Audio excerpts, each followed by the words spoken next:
आर्य समाज के संस्थापक महर्षि दयानंद सरस्वती बाल ब्रह्मचारी थे। योग और संन्यास के तप ने उनके शरीर को वज्र के समान बना दिया था। अक्सर लोग उनकी शारीरिक शक्ति को देखकर अचंभित रह जाते। वे ब्रह्मचर्य और योग पर प्रवचन देकर भक्तों को इस ओर प्रेरित भी करते रहते थे। लेकिन स्वामी जी को देखकर ऐसा नहीं लगता था कि उनमें इतना अधिक शारीरिक बल होगा।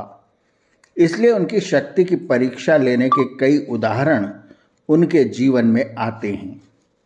ऐसी ही एक घटना मेरठ की है। वहाँ स्वामी जी के प्रवचन में भारी संख्या में लोग उपस्थित होते थे। प्रवचन में आने वाले एक व्यक्ति बेनी प्रसाद ने स्वामी जी के बल की परीक्षा लेनी चाहिए।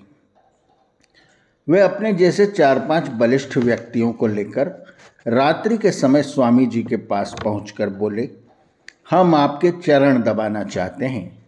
स्वामी दयानंद उनकी मंशा समझ गए। स्वामी जी ऊंचे तख्त पर बैठे थे।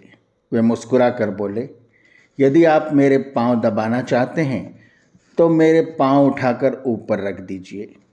स्वामी जी ने एक पैर धरती पर जमा कर कहा, आइए। बेनी प्रसाद अपने जैसे 4 बलिष्ठ युवकों को लेकर आए थे। पहले एक एक ने अकेले स्वामी जी के पैर उठाने का प्रयास किया, पर असफल रहे। फिर सबने एक साथ पूरी ताकत लगाकर स्वामी जी का पैर उठाना चाहा, पर वो हिला तक नहीं। बेनी प्रसाद समझ गए यह ब्रह्मचर्य और योग की शक्ति है। वे और उनके साथी स्वामी जी को प्रणाम कर लज्जित होकर बैठ गए। इतिहास में ऐसा उदाहरण रामायण काल के अंगद का मिलता है, जिसने रावण की सभा में अपना पैर जमाकर उसे हिलाने की चुनौती दी थी। महर्षि दयानंद भी शारीरिक शक्ति में आधुनिक काल के अंगद ही कहे जाएंगे। ऐसे थे ऋषि दयानंद, जिनके जीवन काल में उन्हें हर परीक्षा से गुजरना पड़ा और वे हर बार सफल रहे।